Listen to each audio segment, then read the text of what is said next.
وَلَقَدْ يَسَّرْنَا الْقُرْآنَ لِلذِّكْرِ فَهَلْ مِن مُّدَّكِرٍ الحمد لله رب العالمين والصلاة والسلام على أشرف الأنبياء والمرسلين أما بعد فأعوذ بالله من الشيطان الرجيم من همزه ونفخه ونفثه بسم الله الرحمن الرحيم رب اشرح لي صدري ويسر لي أمري واحلل عقدة من لساني يفقه قولي اللهم انفعنا بما علمتنا وعلمنا ما ينفعنا وزدنا علما فبشر عبادي الذين يستمعون القول فيتبعون أحسنه أولئك الذين هداهم الله وأولئك هم أولو الألباب واذكرن ما يتلى في بيوتكن من آيات الله والحكمة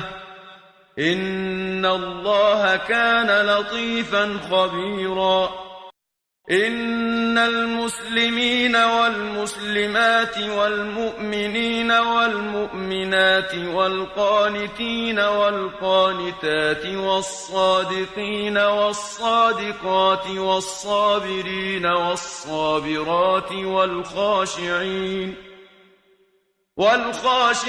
والخاشعات والمتصدقين والمتصدقات والصائمين والصائمات والحافظين فروجهم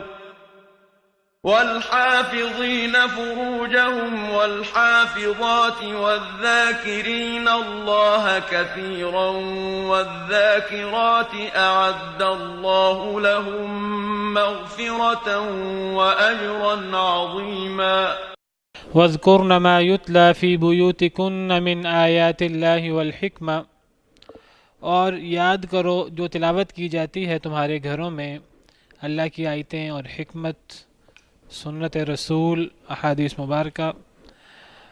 ان اللہ کان لطیفا خبیرا، بے شک اللہ تعالیٰ بہت باریک بین ہے، خبردار ہیں۔ ان المسلمین والمسلمات والمؤمنین والمؤمنات، بے شک مسلمان مرد اور عورتیں، والمؤمنین والمؤمنات، اور مؤمن مرد اور عورتیں، والقانتین والقانتات، اور فرما بردار مرد اور عورتیں، والصادقین والصادقات، سچے مرد اور عورتیں، والصابرین والصابرات، اور صبر کرنے والے مرد اور صبر کرنے والی عورتیں، والخاشعین والخاشعات، اور اللہ سے ڈرنے والے مرد اور عورتیں، والمتصدقین والمتصدقات، اور صدقہ کرنے والے مرد اور عورتیں، والصائمین والصائمات، روزہ رکھنے والے مرد اور روزہ رکھنے والی عورتیں،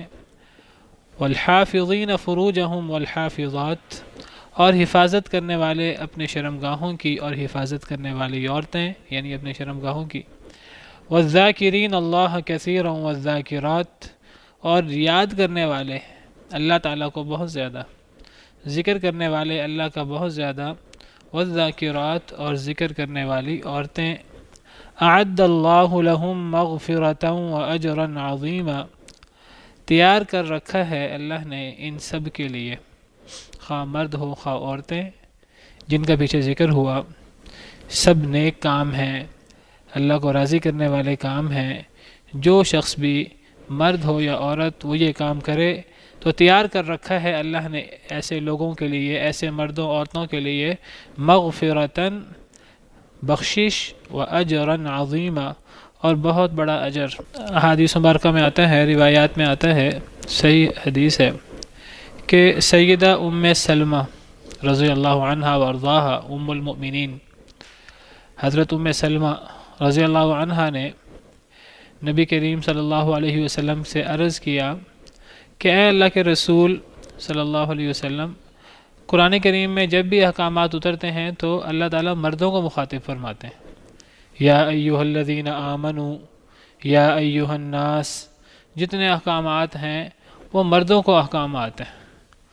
اقیموا الصلاۃ وآتوا الزکاۃ، اقیموا مردوں کے لیے ہے، وَأَقِمِ الصَّلَاةَ، وَاتْلُ مَا أُوحِيَ، یہ سارے صیغے جو ہیں یہ مردوں کے ہیں۔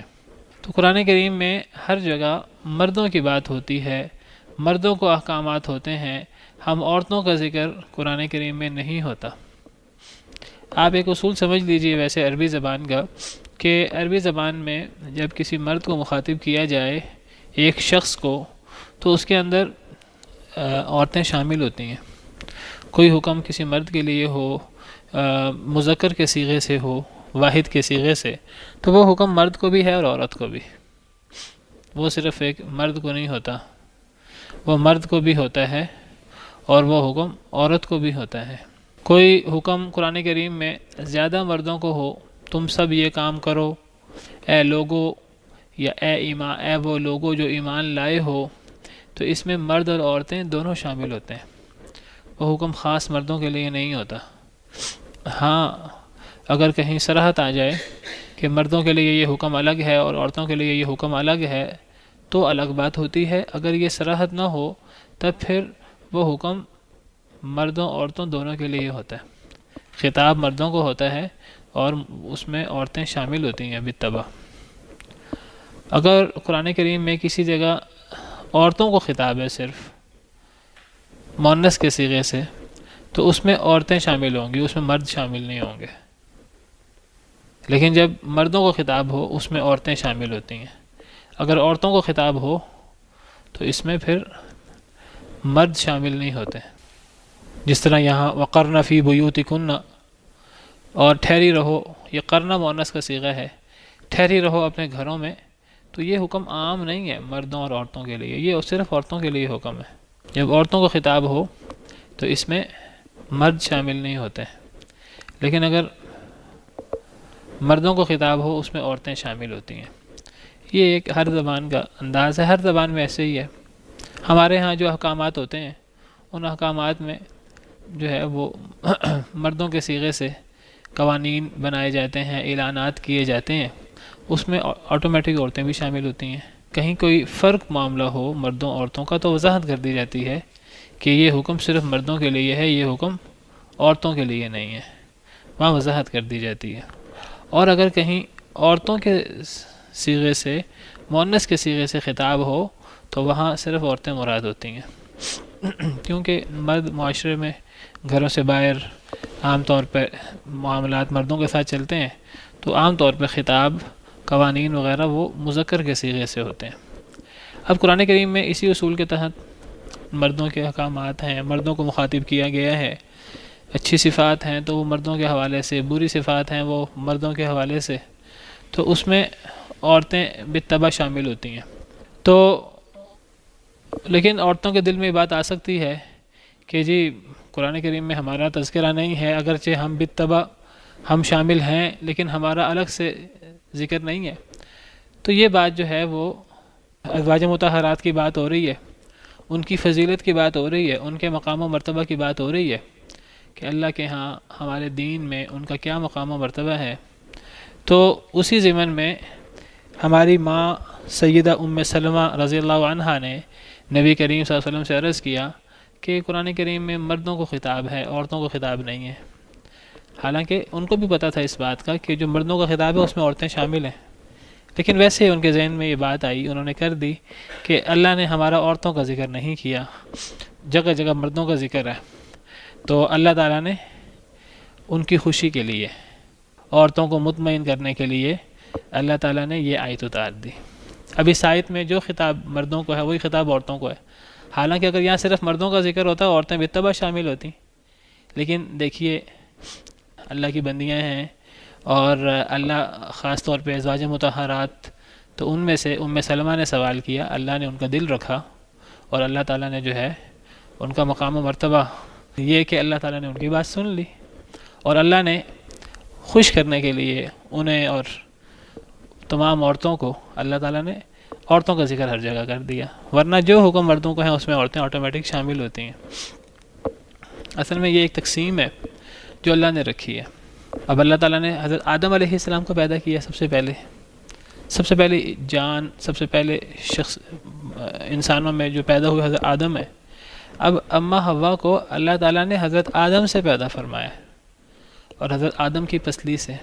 تو اصل میں یہ بتایا کہ عورت جو ہے وہ مردوں کی جنس میں سے ہی ہے، اور جو ہے وہ بالطبع مردوں کے ساتھ ساتھ جو ہے وہ چلے گی اور تکمیل کے معاملات جو ہے وہ کرے گی، اور مرد عورت مل کر جو ہے وہ ایک پورا معاشرہ، پہلے ایک گھر بنتا ہے، خاندان بنتا ہے، معاشرہ بنتا ہے، اور پھر اس سے جو ہے پوری دنیا اسی طرح چل رہی ہے. تو عورتیں جو ہیں وہ بالطبع جو ہیں وہ آ جاتی ہیں. جب حضرت ام سلمہ نے یہ بات کہی تو اللہ تعالیٰ نے ان کی خواہش پوری کر دی، اور جو احکامات سارے بیان فرمائے، مردوں کو الگ ذکر کیا، عورتوں کو الگ ذکر کیا، اور ان احکامات کے اندر یہ بات واضح فرمائی کہ بحیثیت وعلیکم السلام ورحمۃ اللہ وبرکاتہ، بحیثیت انسان کے مرد اور عورت میں کوئی فرق نہیں ہے. بحیثیت انسان کے، جس طرح مرد ایک انسان ہے، اللہ کی مخلوق ہے، تو اس طرح عورت بھی ایک انسان ہے، اللہ کی مخلوق ہے، اور انسان ہونے کے حوالے سے مرد عورت جو ہیں ان میں کوئی کسی قسم کا کوئی فرق نہیں ہے. جس طرح مردوں کے حقوق ہیں، عورتوں کے حقوق ہیں، جس طرح جو ہے وہ مردوں کے لیے احکامات ہیں، عورتوں کے لیے احکامات ہیں، تو جس طرح مرد اللہ نے انہیں احکامات دیے، وہ ان احکامات پر عمل کریں تو ان کے لیے اللہ کے ہاں بہت بڑا اجر ہے. عورتوں کے لیے اللہ نے احکامات دیے، عورتیں وہ احکامات پر عمل کرے گی، ان کے لیے بھی اجر ہوگا، اور اس میں کوئی فرق نہیں ہوگا. یہ نہیں ہوگا کہ مرد ایک اللہ کا حکم بجا لائے تو مرد کو ثواب ہو، اور عورت وہی حکم بجا لائے عورت کو ثواب نہ ہو. اگر مرد کو ثواب ملے گا، اگر مرد ایک کام بہت خلوص سے کرتا ہے، وہی کام ایک عورت بہت خلوص سے کرتی ہے، اس کو اتنا ہی ثواب ملے گا، اس میں کوئی فرق نہیں ہونا چاہیے. ہاں کوئی خلوص کا فرق ہو جائے، نیت کا فرق ہو جائے، جس طرح مردوں میں ایک ہی چیز کا ثواب کم و بیش ہو جاتا ہے، وہ اگر اس طرح کا فرق ہو جائے تو مردوں عورتوں میں بھی کمی بیشی ہو جائے گی. تو مرد اللہ کے احکامات پر عمل کریں، مردوں کو اجر ملے گا، عورتیں عمل کریں، عورتوں کو اجر ملے گا. مرد جو ہیں اللہ کو راضی کریں، مردوں کے لیے بھی جنت ہے، عورتیں اللہ کو راضی کریں، عورتوں کے لیے بھی جنت ہے. تو ان معاملات میں مردوں عورتوں کا کوئی فرق نہیں ہے. اسی لیے تمام احکامات مسلمان مرد عورتیں، مومن مرد عورتیں، فرمانبردار مرد عورتیں، سارے نیک اعمال بتائے مردوں کے حوالے سے بھی، عورتوں کے حوالے سے بھی، اور آخر میں فرمایا کہ تمام مردوں اور عورتوں کے لیے، ایسے مردوں عورتوں کے لیے اللہ نے بہت اچھا اجر تیار کر رکھا ہے، اللہ نے ان کے لیے مغفرت رکھی ہے. اسی طرح قرآن کریم میں اور بھی کئی مقامات پر بالکل یہی بات فرمائی کہ مرد عمل کرے یا عورت عمل کرے، دونوں میں کوئی فرق نہیں ہے. ایک جگہ اللہ تعالیٰ فرماتے ہیں وَمَن يَعْمَلْ مِنَ الصَّالِحَاتِ مِن ذَكَرٍ أَوْ أُنثَىٰ، سورہ نساء آیت نمبر 124. اللہ فرماتے ہیں کہ جو شخص بھی نیک عمل کرے، من ذکر او انثیٰ، خواہ وہ مرد ہو خواہ عورت، نیک عمل کرنے والا مرد ہو یا نیک عمل کرنے والی عورت ہو، شرط کیا ہے؟ وَهُوَ مُؤْمِنٌ، وہ مخلص ہونا چاہیے، ایمان ہونا چاہیے. ایمان ہوگا، اخلاص ہوگا تو تب فائدہ ہوگا. ورنہ اگر ایمان اور اخلاص نہیں ہے، وہ اب مرد عمل کرے، چاہے وہ دیکھنے میں ہمیں اچھا عمل نظر آ رہا ہے. ایک بندہ جو ہے وہ صدقہ کرتا ہے، خیرات کرتا ہے، چیریٹی کرتا ہے، مومن نہیں ہے، ایمان نہیں ہے، اللہ پر یا نبی کریم صلی اللہ علیہ وسلم پر ایمان نہیں ہے، تو وہ مرد ہے یا عورت، وہ عمل کرے گا، اس کو اس کے عمل کا فائدہ نہیں ہے.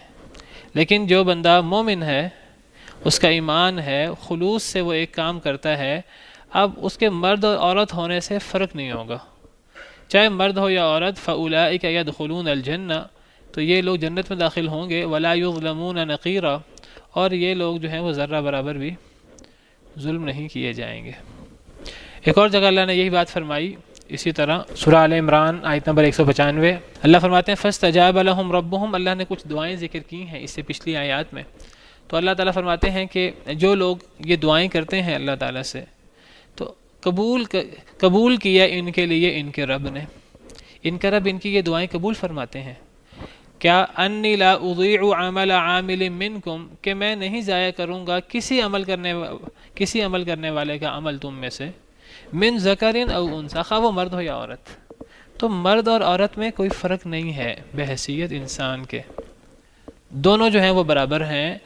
جو بھی اللہ کو راضی کرے گا، خلوص کے مطابق فرق ہو سکتا ہے. اگر دونوں ایک جیسے خلوص سے ایک کام کریں گے تو دونوں کو ان کا اجر برابر ملے گا. کوئی فرق نہیں اس میں ہوگا۔ تو ان آیات میں بتایا کہ یہ جو اللہ تعالیٰ قرآن کریم میں مردوں کو مخاطب کرتے ہیں تو اس میں عورتیں شامل ہوتی ہیں، تو اس میں کوئی مرد اور عورت کا کوئی فرق نہیں ہے۔ باقی یہ تو ہے کہ بحیثیت انسان کے مرد اور عورت میں کوئی فرق نہیں ہے، لیکن اس کا مطلب یہ نہیں ہے کہ مرد اور عورت کی ذمہ داریاں ایک جیسی ہیں۔ پہلے بھی ایک دفعہ بات ہوئی تھی، مرد اور عورت کو اللہ نے ذمہ داریاں ایک جیسی نہیں دیں۔ مردوں کے اللہ نے جسمانی ساخت اس طرح کی بنائی ہے جو مردوں سے کام لینے ہیں، جو مردوں کی ذمہ داریاں ہیں۔ عورتوں کے اللہ نے جسمانی ساخت، عورتوں کو ایسی صفات دیں، عورتوں کے اندر ایسی صلاحیتیں رکھیں، ایسی اوصاف پیدا کیے عورتوں میں جو عورتوں کے کاموں سے متعلق ہے۔ بچوں کو پیدا کرنا اللہ کے حکم سے، بچوں کی تربیت، اور بہت زیادہ جو ہے وہ بچوں کی تربیت میں حوصلے سے کام لینا، شفقت، محبت، اور ڈھل جانا حالات کے مطابق، کیونکہ عورتیں جو ہیں وہ چلتی ہیں مرد کے ساتھ اور مرد کے تابع ہوتی ہیں، تو عورتوں میں ڈھل جانے کا مزاج ہوتا ہے، محبت کرنے کا مزاج ہوتا ہے۔ تو اللہ نے عورتوں میں ایسی ان کی ساخت بھی ایسے رکھی، ان کے اندر اوصاف بھی ایسے رکھے جو عورتوں کے کاموں سے متعلق ہیں۔ عورتوں کا کام نہیں ہے کہ باہر جا کے جہاد میں جا کر لڑائی کریں کافروں کے ساتھ۔ عورتوں کا کام یہ نہیں ہے کہ وہ دین کے غلبے کے لیے مردوں کی طرح شانہ بشانہ کام کریں، محنت مزدوری کریں، اور محنت کر کے جو ہے وہ اپنے اور اپنے خاندان کے لیے کمائی کریں۔ یہ عورتوں کا کام نہیں ہے۔ تو اللہ نے عورتوں کو وہ طاقت اور وہ اس طرح کر کے جو ہے مضبوط اعضاء نہیں دیے جس طرح اللہ نے مردوں کو دیے ہیں۔ عورتوں کی اپنی جو ہے وہ ساخت ہے اور اپنی صفات ہیں، مردوں کی اپنی صفات ہیں۔ تو عورتوں کا دائرہ کار فرق ہے، مردوں کا دائرہ کار فرق ہے۔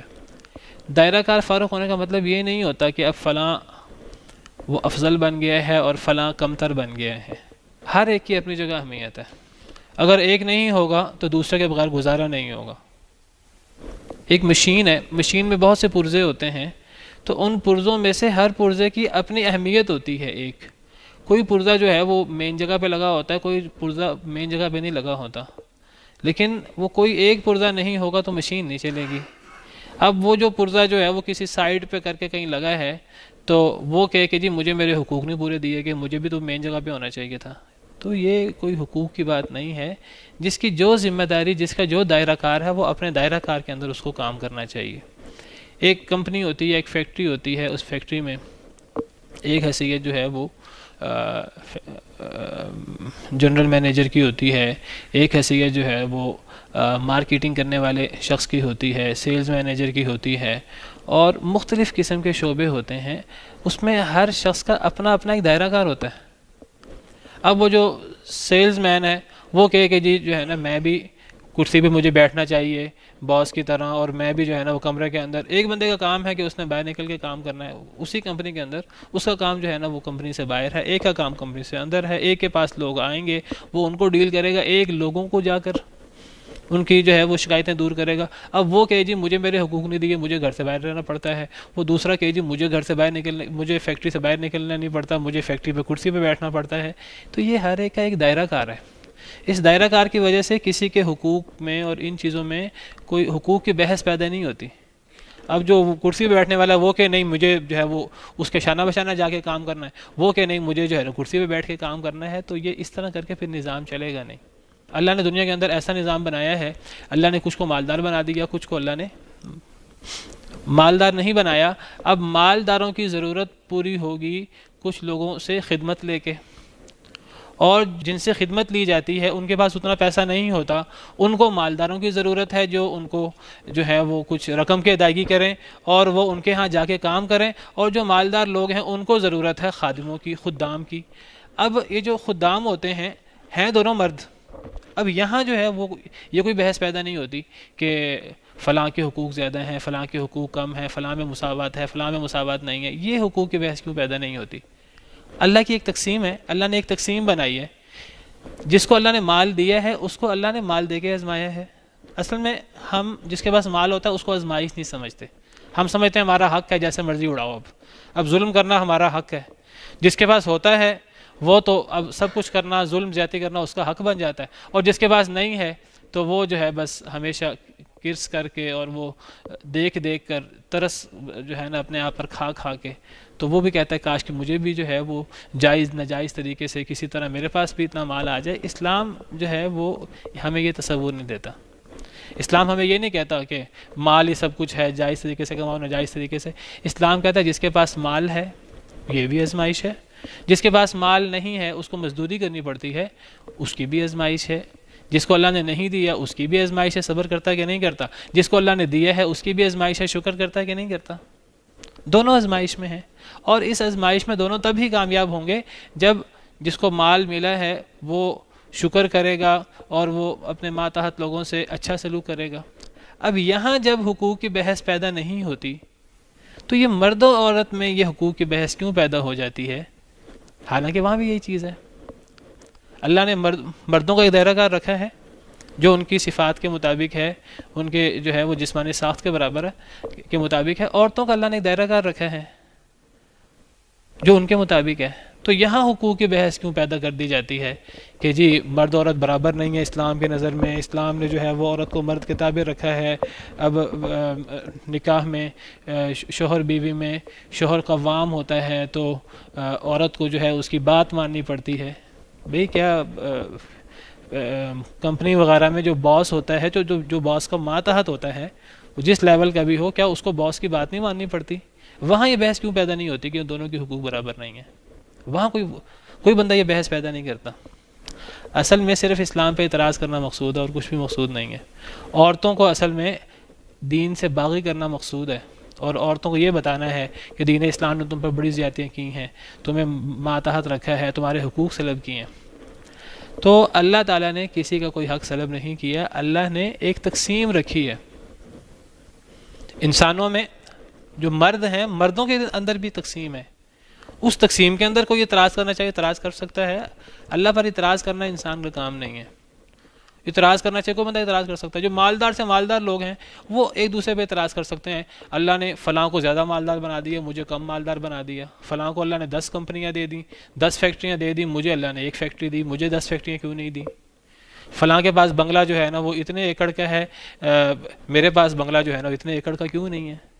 فلاں کے پاس 1 سونے کی وادی ہے، 2 سونے کی وادیاں ہیں، میرے پاس 1 سونے کی وادی کیوں ہے؟ یہ جب اعتراضات کی ایک سوچ پیدا ہو جائے گی تو کبھی ختم ہی نہیں ہو سکتی۔ فلاں کے پاس مال ہے، میرے پاس مال نہیں ہے۔ اگر ہم ان چیزوں میں پڑ گئے، ویسے تو اللہ نے ہمیں انسان بنایا ہے، اللہ نے ہمیں عقل دی ہے، اگر اللہ تعالیٰ جانوروں کو عقل دے دے بالفرض، اور جانور جو ہیں وہ یہ سوالات پیدا کرنا شروع کر دیں کہ اللہ نے فلاں کو انسان بنا دیا ہے، ہمیں جانور کیوں بنا دیا ہے؟ کتے جو ہیں وہ سور اعتراض کرنا شروع کر دیں، اللہ نے ہمیں سور بنا دیا ہے، ہمیں سب جو ہے وہ نفرت کی نگاہ سے دیکھتے ہیں۔ بھئی سور کے سور بننے میں سور کا کوئی قصور نہیں ہے، اور انسان کے انسان بننے میں انسان کا کوئی کمال نہیں ہے، دونوں اللہ کی مخلوق ہیں۔ یہ جو حشرات الارض ہوتے ہیں، کیڑے مکوڑے ہوتے ہیں، ہم انہیں کتنی حقارت سے دیکھتے ہیں، ان کے کیڑے مکوڑے ہونے میں ان کا کوئی قصور نہیں ہے۔ ہمارے انسان ہونے میں ہمارا کوئی فخر، ہماری کوئی قابلیت نہیں ہے۔ بحیثیت اللہ کی مخلوق ہونے کے ہم برابر ہیں۔ ہمیں کوئی حق نہیں پہنچتا کہ ہم اپنے انسان ہونے پہ فخر کریں، اور انہیں کوئی حق نہیں پہنچتا کہ وہ اپنے حشرات الارض ہونے پر، اگر ان کے پاس عقل ہو، وہ اس پہ اعتراض کریں۔ ایک مخلوق کا کام اعتراض کرنا ہے ہی نہیں۔ لا یسأل عما یفعل وهم یسألون، اللہ جو کرتے ہیں اللہ سے سوال نہیں ہو سکتا، لوگوں سے سوال ہو سکتا ہے۔ تو جب حضرت ام سلمہ نے یہ سوال کیا تو اللہ تعالیٰ نے 3 قسم کی آیات اتاری اس کے جواب میں، 3 قسم کی آیات اس کے جواب میں اتاری۔ ایک تو اللہ نے انہیں مطمئن کر دیا کہ جو احکامات مردوں کے لیے اتارے وہی احکامات عورتوں کے لیے اتار دیے، اور آخر میں بتایا کہ یہ کام مرد کرے عورت کرے کوئی فرق نہیں ہے۔ اللہ کے ہاں اجر میں ایک مرد رہتے ہوئے جو اس کا دائرہ کار ہے وہ عمل کرے، خلوص شرط ہے تو اس کو اجر ملے گا۔ اگر عورت کے لیے بھی وہ نیک کام ہے، اگر عورت وہ کام کرے گی تو عورت کو بھی اس کا اجر ملے گا۔ ایک تو یہ آیت اللہ نے اتار دی اس موقع پر دوسری آیت اللہ نے یہ اتاری، یہ جو میں نے سورہ آل عمران کی آیت نمبر 195 آپ کے سامنے رکھی ہے، یہ آیت بھی حضرت ام سلمہ کے جواب میں اتری تھی کہ کوئی عمل کرنے والا عمل کرے، اللہ کسی کے عمل کو ضائع نہیں کرے گا، خواہ مرد ہو خواہ عورت، اس اعتبار سے کوئی فرق نہیں ہے۔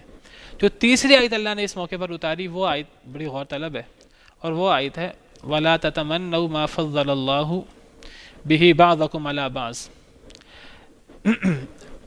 پہلی دو آیتوں میں اللہ نے یہ بتایا کہ عمل کرنے کے بعد اجر میں مرد عورت میں کوئی فرق نہیں ہے، لیکن اس آیت میں اللہ نے اصل مسئلہ بھی چھیڑا ہے۔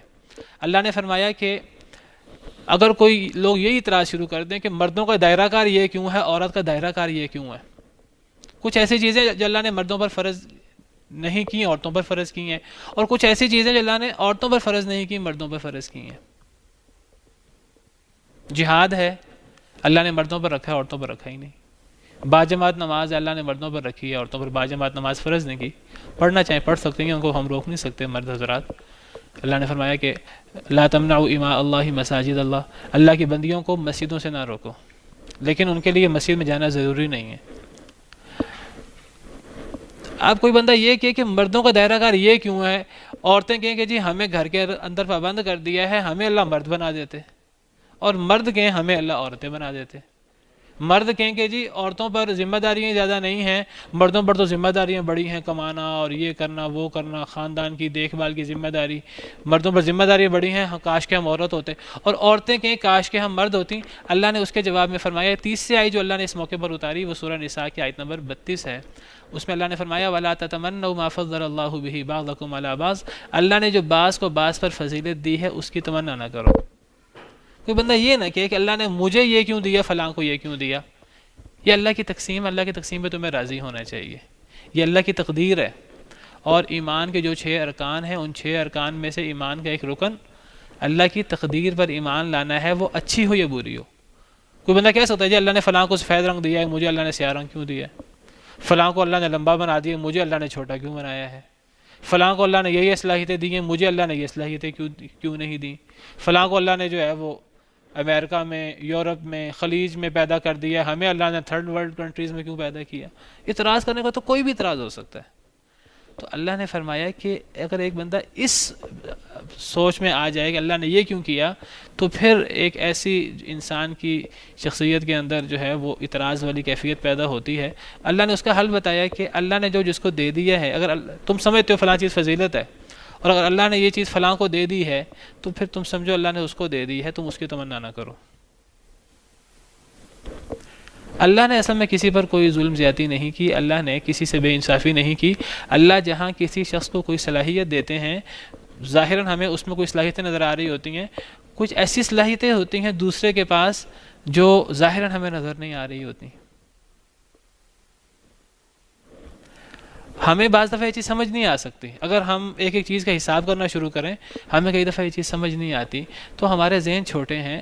ہم کہیں اللہ نے جو ہمارے ساتھ جو ہے وہ جو ہمارے بارے میں فیصلہ کیا، اللہ نے ہمیں انسان بنایا، اللہ کا بہت بڑا کرم ہے، اللہ نے ہمیں کوئی اور مخلوق نہیں بنایا، اللہ نے ہم پر جو احسانات کیے ہم پر اللہ کا بہت بڑا کرم ہے۔ کوئی ایسی چیز جو اللہ نے ہمیں نہیں دی، کسی اور کو دے دی ہے، تو ہم اللہ کی اس تقسیم پہ راضی ہیں۔ ہمیں اللہ نے اگر کسی کو کوئی فضیلت دی ہے، کہنے کو تو کوئی بندہ یہ بھی اعتراض کر سکتا ہے کہ اب کسی کو نبوت دینا یہ کوئی وہبی چیز تو نہیں ہے، یہ تو کسبی چیز تو نہیں ہے، نبی بننا، رسول بننا۔ کوئی بندہ کہہ سکتا ہے جی اللہ نے مجھے نبی کیوں نہیں بنایا۔ اعتراض کرنے پہ ایک بندہ آئے تو کوئی بھی اعتراض کر سکتا ہے۔ تو اللہ فرماتے ہیں اللہ نے جو کسی کو فضیلت دے دی دوسرے پر، تو تم اس فضیلت کی تمنا نہ کرو، اور جو تمنا کرتا ہے اس جیسا بننے کی کوشش کرتا ہے، اللہ نے اس کو ویسا نہیں بنایا، وہ جائز ناجائز طریقے سے اس جیسا بننے کی کوشش کرتا ہے، پھر اللہ تعالیٰ اس پہ بہت زیادہ ناراض ہوتے ہیں۔ جو مرد ہو کے عورت جیسا بننے کی کوشش کرے، اس پر اللہ کی بھی لعنت ہے، اللہ کے رسول صلی اللہ علیہ وسلم کی بھی لعنت ہے۔ اور جو عورتوں میں سے ہو کر مرد جیسا بننے کی کوشش کرے، اس پر بھی اللہ کی لعنت ہے۔ حدیث میں آتا ہے لعن اللہ المتشبہین من الرجال بالنساء، اللہ نے لعنت کر دی ان مردوں پر جو عورتوں سے مشابہت کرتے ہیں مرد اور عورت جیسا بننے کی کوشش کرتے ہیں۔ ان میں وہ لوگ بھی آ جاتے ہیں جو اپنے جنس تبدیل کروا دیتے ہیں بلا وجہ۔ کچھ لوگ جو ہیں وہ میڈیکل ترقی کر گئی ہے تو بس ان کو دل ہے کہ جی وہ عورتوں جیسے نظر آئیں، وہ اپنی جنس تبدیل کروا لیتے ہیں۔ کچھ عورتیں جو ہیں وہ اپنی جنس تبدیل کروا لیتی ہیں۔ کسی کا مسئلہ ہو بنیادی جسمانی طور پر، اس میں کچھ ایسے مرد ہو، اس میں کچھ عورتوں والے کچھ ایسے ہارمونز ہوں، کچھ ایسے ہوں، اور وہ ہارمونز جو ہیں وہ بڑھنا شروع ہو جائیں تو وہ مجبور ہو جائے اپنی جنس تبدیل کروانے پر، وہ ایک الگ چیز ہے۔ لیکن جو ہے وہ کچھ لوگ شوقیہ جو یہ کام کرتے ہیں بالکل ناجائز. اللہ نے مرد بنایا ہے وہ عورتوں کی طرح جو ہے وہ میک اپ اور عورتوں کی طرح کے کپڑے پہننا، عورتوں جیسے زرق برق لباس اور جو ہے وہ زیورات، عورتوں کی طرح جو ہے وہ ہاتھوں میں اس قسم کی چیزیں پہن لینا، عورتوں کی طرح جو ہے وہ گلے میں زیور لٹکا لینا، عورتوں کی طرح کانوں میں پہن لینا، یہ ایسی چیزیں جس پہ اللہ کی لعنت ہے. عورتوں جیسے بال رکھ لینا، عورتوں جیسا چہرہ بنانے کی کوشش کرنا، اور جو عورتیں رہتے ہوئے مرد جیسے کام کرنے کی کوشش کرتی ہیں، بوائے کٹ بال رکھ لینا، مردوں کی طرح باہر نکل کے مردوں کے درمیان جو ہے نا وہ مردوں کی طرح پھرنا، مردوں کے درمیان عورتوں کا کام باہر نکلیں تو سائڈ پہ ہوں، تو وہ مردوں کے درمیان اس طرح اٹھک بیٹھک اور بالکل مردوں کی طرح کے کپڑے اور مردوں کی طرح کے بال اور مردوں کی طرح کا حلیہ، تو یہ چیزیں لعنت کا باعث. تو اللہ نے اس آیت میں فرمایا کہ اگر اللہ نے کسی کو کسی پر فضیلت دی ہے تو تم اس کی تمنا نہ کرو. اگر اللہ نے کسی کو دنیاوی طور پہ مال دیا ہے دوسرے کو نہیں دیا، تو اب ایک بندہ جو ہے نا وہ یہ نہ کہ اللہ تعالیٰ مجھے اس جیسا بنا دیتا. اللہ سے دعا کرے اللہ تعالیٰ مجھے بھی مال دے دے، لیکن وہ جب غلط سوچ پیدا ہوتی ہے پھر حسد کے جذبات پیدا ہوتے ہیں، اور حسد بہت نقصان پہنچاتا ہے. اور پھر حسد کے ساتھ ساتھ پھر یہ ڈاکہ اور چوری اور یہ ساری سوچیں جو ہیں وہ یہاں سے پیدا ہوتی ہیں. ایک انسان سمجھتا ہے کہ میں تو محروم رہ گیا، مجھ پہ تو اللہ معاف کرے، اللہ کا بڑا ظلم ہے، فلاں کو اللہ نے بڑا دے دیا ہے، اب میں نے اس سے جو ہے نا وہ جائز ناجائز طریقے سے میں نے اس کا مال لینا ہے. تو یہ چوری اور ڈاکہ اور شارٹ کٹ اور یہ ساری چیزیں جو ہیں یہ یہاں سے پیدا ہوتی ہیں. تو اس آیت میں فرمایا کہ جو اللہ نے کسی کو کسی پر فضیلت دی ہے اس کی تمنا نہ کرو. للرجال نصیب مما اکتسبوا، مردوں کے لیے یہ حصہ ہے جو وہ کمائیں. وللنساء نصیب مما اکتسبن، عورتوں کے لیے یہ حصہ ہے جو عورتیں کمائیں. واسألوا اللہ من فضل، اللہ سے اللہ کا فضل مانگو. اللہ سے کو اے اللہ آپ نے فلاں کو فلاں دی چیز دی ہے مجھے بھی دے دے. اللہ کو پتہ ہے یہ معاملات جنت کے اندر. جنت تو ایک جو ہے وہ کوئی امتحان کا گھر نہیں ہے، جنت تو دار الجزاء ہے. تو وہاں کوئی امتحان نہیں ہے کسی کا، وہاں کچھ کے درجات زیادہ ہوں گے کچھ کے درجات کم ہوں گے، لیکن وہاں کسی کے دل میں یہ نہیں آئے گا کہ مجھے فلاں درجہ ملتا. وہاں ہر بندہ جو کچھ ملا ہوگا اس پر راضی ہوگا. دیکھیے جی قرآن کریم میں آتا ہے، احادیث مبارکہ میں آتا ہے انسان جنت میں جو خواہش کرے گا پوری ہوگی. اب جنت میں آپ کو پتہ درجات ہیں، 100 درجات ہیں جنت میں. ایک جنت الفردوس بھی ہے. ہر 2 درجوں میں اتنا فاصلہ جتنا زمین و آسمان کے درمیان، یا تو 100 درجے ہیں جنت کے. اب جو جنت کے پہلے درجے میں ہوگا تو اب وہ اللہ سے تمنا کرے اللہ تعالیٰ مجھے جو ہے وہ جنت کے 100ویں درجے میں بھیج دے. تو اللہ کو پتہ ہے جنت میں کس طرح کے معاملات ہوں گے. محسوس ایسے ہوتا ہے جنت میں جو بندہ جس حال میں ہوگا اس حال پہ مطمئن ہوگا، راضی ہوگا. بہرحال یہ جو امتحان اور آزمائش ہے یہ دنیا میں ہے، یہ آخرت میں نہیں ہے، جنت میں نہیں ہے. تو یہ جو اللہ تعالیٰ نے مرد عورت، سب سے پہلے تو انسان اور دیگر مخلوقات یہ جو اللہ نے بنائی ہیں اللہ کی تقسیم ہے. پھر انسانوں کے اندر اللہ نے 2 جنسیں رکھی ہیں، یہ بھی اللہ کی تقسیم ہے. ان 2 جنسوں میں بحیثیت انسان کوئی فرق نہیں ہے. مرد کام کرے گا اس کو بھی اجر ملے گا، عورت کام کرے گی اس کو بھی اجر ملے گا. دائرہ کار کا فرق ہے. تو اس دائرہ کار کے فرق کو جو ہے وہ یہ نہیں کہتے کہ یہ جو ہے اللہ نے فلاں کو بہت زیادہ فضیلت دے دی ہے، فلاں کو اللہ نے کوئی فضیلت نہیں دی. بعض ایسے فضیلت والے کام ہیں جو اللہ نے مردوں کے لیے رکھے ہیں. جہاد ہے مثلاً. تو اب عورتوں نے کہا کہ اے اللہ کے نبی صلی اللہ علیہ وسلم ہم عورتوں کے لیے کیا ہے؟ آپ نے فرمایا کہ عورتوں کے لیے حج جو ہے وہ جہاد ہے. پھر بعض روایات میں آتا ہے کہ اگر عورتیں گھر کے اندر رہیں، گھر کے اندر رہنا ان کا اللہ کا حکم ماننا ہے. مردوں کا جہاد کرنا اللہ کا حکم ماننا ہے. اگر عورتیں اللہ کا حکم مانتے ہوئے گھر کے اندر رہیں تو عورتوں کے لیے یہ جہاد کی طرح کا عمل ہے. اللہ کے حکم پر عمل کرتے ہوئے، اللہ کے احکامات کی پابندی کرتے ہوئے. ہم نے پچھلے دنوں حدیث پڑھی تھی یہ وقرن فی بیوتکن کے اندر. تو بہرحال اللہ نے یہاں حضرت ام سلمہ کے جواب میں ان کی خواہش بھی پوری کی، اور دیگر آیات جو اللہ نے اس موقع پر اتاری اس میں اللہ نے بتایا کہ مرد اور عورتوں کے اجر میں کوئی فرق نہیں ہے، دونوں کا اجر اللہ کے ہاں برابر ہے. دائرہ کار کا فرق ہے. اگر کوئی اس کو فضیلت سمجھتا ہے تو جو اللہ نے کسی کو کسی پر فضیلت دی ہے تم اس کی تمنا نہ کرو. تمنا کرنے سے مراد انسان اس فضیلت کو جائز ناجائز طریقے سے حاصل کرنے کی کوشش کرے، انسان اس جیسا بننے کی کوشش کرے. وہ انسان تمنا نہ کرے، انسان اللہ سے سوال کرے جو چیز ممکن ہے. کچھ چیزیں ایسی ہیں جو ممکن نہیں ہوتی. ایک مرد کہ اللہ تعالیٰ مجھے عورت بنا دے، مجھے عورت بنا دے، ایک عورت کہ اللہ تعالیٰ مجھے مرد بنا دے، مجھے مرد بنا دے، میں اللہ سے سوال کرتی ہوں. تو یہ چیزیں تو ممکن نہیں ہیں، انسان کو اس پر راضی ہونا چاہیے. کچھ چیزیں ایسی جو ممکن ہوتی ہیں. ایک بندہ کہ دوسرے کو دیکھے بہت نیک ہے، وہ کہ اللہ تعالیٰ مجھے اتنا نیک بنا دے، تو انسان خود کوشش بھی کرے، اللہ سے دعا بھی کرے. کسی کے پاس مال و دولت نہیں ہے، وہ کہتا ہے اللہ تعالیٰ مجھے مال و دولت دے دے تاکہ میں اللہ کے راستے میں خرچ کروں، تو اللہ سے دعا کرے، محنت کرے، ناجائز طریقے سے کام نہ کرے، اللہ تعالیٰ اس کو دے سکتے ہیں، بالکل دے سکتے ہیں. لیکن اس کا کام یہ نہیں ہے کہ وہ اللہ سے تو سوال نہ کرے لیکن وہ خود جائز ناجائز طریقے سے اس شخص کا مال ہڑپ کرنے کی کوشش کرے یا خود جائز ناجائز طریقے سے مال کمانے کی کوشش کرے. وہ صحیح نہیں ہے. اللہ کے دیے ہوئے احکامات کے مطابق انسان جو ہے وہ اللہ سے سوال کرے، انسان اپنی تدبیر کرے تو اللہ تعالیٰ کسی انسان کو بھی نواز سکتے ہیں. اور اگر اللہ کسی کو کوئی چیز نہیں دیتے، دیکھیے ہمیں اللہ تعالیٰ نے ہمارا ذہن مطمئن کرنے کے لیے ہمیں طریقہ کار بتایا. اللہ نے فرمایا کہ دین کے معاملے میں اپنے سے اوپر والے کو دیکھو اور دنیا کے معاملے میں اپنے سے نیچے والے کو دیکھو. اگر انسان دنیا کے معاملے میں اپنے سے اوپر والے کو دیکھنا شروع کر دے تو انسان کی لالچ اور ہرس کبھی ختم ہی نہیں ہوتی، انسان کبھی مطمئن نہیں ہو سکتا. اللہ تعالیٰ ہمیں جو بھی نعمتیں دے دیں، اگر ہم دیکھیں گے فلاں کے پاس تو ہم سے بھی زیادہ ہے، تو یہ پھر خواہش جو ہے یہ انسان کی کبھی ختم نہیں ہو سکتی. حدیث میں آتا ہے کہ اس کو پھر قبر کی مٹی ہی جو ہے وہ پورا کر سکتی ہے. الہاکم التکاثر، تمہیں یہ جو کثرت، مال کی کثرت اور یہ جو جاہ و جا کی کثرت، یہ کثرت نے تمہیں غفلت میں ڈال دیا. حتیٰ زرتم المقابر، حتیٰ کہ تم نے قبروں سے ملاقات کر لی. انسان قبر میں پہنچتا ہے تو قبر کی مٹی جو ہے پھر انسان کی خواہشیں پوری کرتی ہے. یہ بھی ایک محاورہ ہی ہے، یعنی انسان کی پھر انسان مر جاتا ہے لیکن اگر انسان اپنے سے اوپر دیکھتے رہے دنیا میں، کبھی اس کی خواہش پوری نہیں ہوتی، کبھی وہ مطمئن نہیں ہوتا. تو اللہ نے ہمیں اس کا حل یہ بتایا کہ انسان دنیا میں اپنے سے اوپر والے کو دیکھے ہی نہ، اپنے سے کم تر کو دیکھے کہ مجھے اللہ نے اس کے مقابلے میں کتنا دیا. تو اس سے انسان کے دل میں شکر گزاری کے جذبات پیدا ہوں گے. اور دین کے معاملے میں اپنے سے برتر کو دیکھے، یہ نہ کہ دنیا میں لوگ جو ہیں وہ کتنے اللہ کی نافرمانیاں کرتے ہیں، میں چلو ان سے تو نیک ہوں. نہیں، انسان دین میں اپنے سے برتر کو دیکھے. انسان کہے کہ جی میں کہاں کھڑا ہوں اور فلاں جو بزرگ ہیں اور فلاں عالم ہیں اور صحابہ اور تابعین وہ کس طرح عمل کرتے تھے. تو انسان کے دل میں آگے سے آگے بڑھنے کا جذبہ پیدا ہوگا.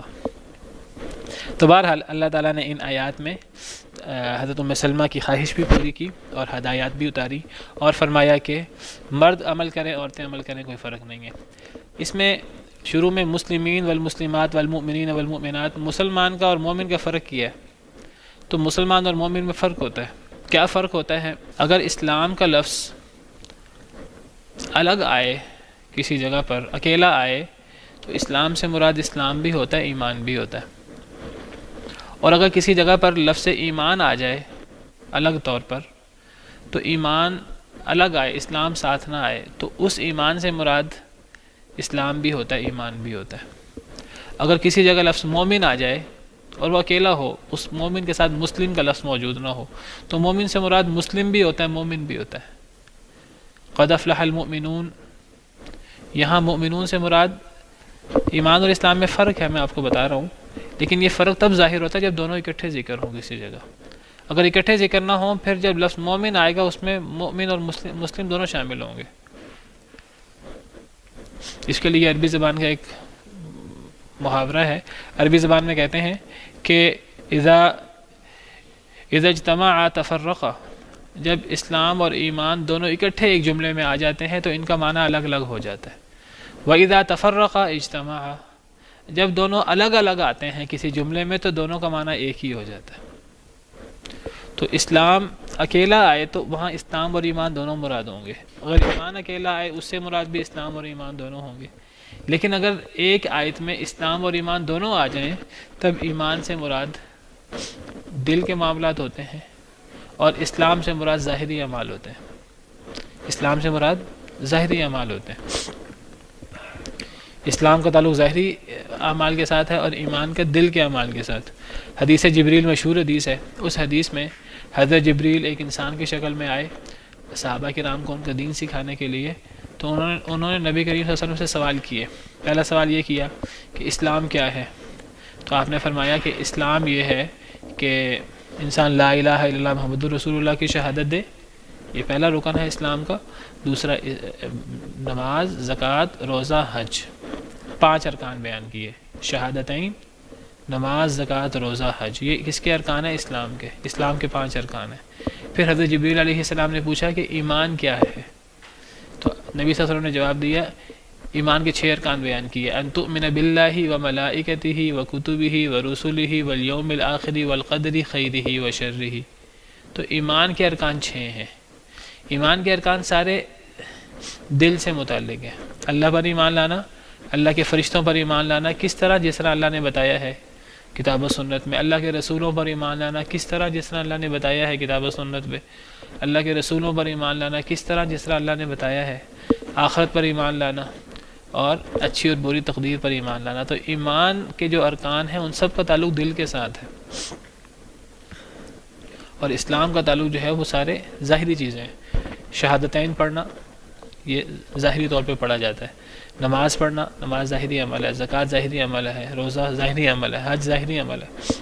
سورہ حجرات میں اللہ نے اس بات کو بہت تفصیل سے واضح فرمایا ہے.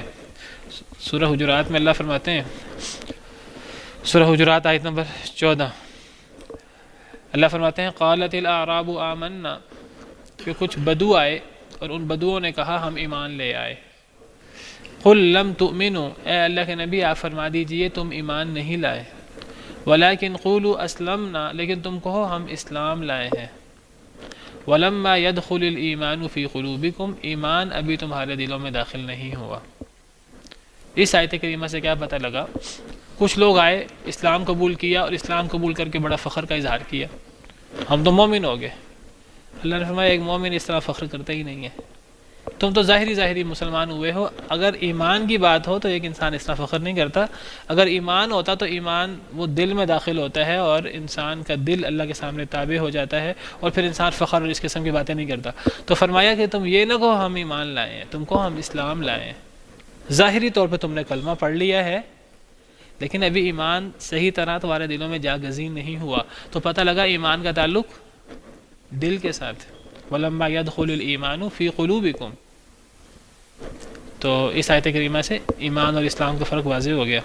تو یہاں دونوں موجود ہیں اور دونوں اکٹھے ہیں، اس لیے یہاں مسلمین والمسلمات سے مراد ظاہری اعمال کرنے والے. اسلام میں ظاہری اعمال بھی مطلوب ہے. ایک بندہ کہے جی نہیں میں تو صرف دل کے اعمال کروں گا، جس طرح کچھ لوگ کہتے ہیں جی ہمارا پردہ تو اور وہ تو سارا دل کے اندر ہے. بھئی اگر آپ کا ایمان دل کے اندر ہے تو ظاہر کیوں نہیں ہوتا؟ تو ظاہر بھی تو ہونا چاہیے. تو اگر ایک چیز ظاہر ہو رہی ہے لیکن دل کے اندر کچھ نہیں ہے، یہ نفاق ہے. دونوں چیزیں غلط ہیں. ایک بندہ صرف ظاہری عمل کرے کسی چیز پر، دل میں اس کے اندر کچھ نہ ہو، یہ بھی نفاق ہے. اور ایک بندہ جو ہے وہ کہ میرا سب کچھ اندر ہی ہے، میرا وہ چیز باہر ہی نہیں آتی، یہ بات بھی صحیح نہیں ہے. انسان کا ایمان بھی ہونا چاہیے، اسلام بھی ہونا چاہیے. اللہ نے اسلام میں دونوں قسم کے احکامات رکھے. کچھ احکامات ہیں جو دل سے متعلق ہیں، کچھ احکامات ہیں جو ظاہری اعمال ہیں. تو دونوں کا جو ہے وہ معاملہ ہوتا ہے. تو اس آیت کریمہ میں نے کہا چلیں یہ بات بھی واضح کر دوں. تو باقی اللہ تعالیٰ نے نیک اعمال بیان کیے ہیں. تو وقت ختم ہو گیا ہے، پھر آج کے لیے اتنا ہی کافی ہے. واللہ تعالی عالم وصلی اللہ وسلم علی نبینا محمد. في رحمه تحلو الحياة شوقا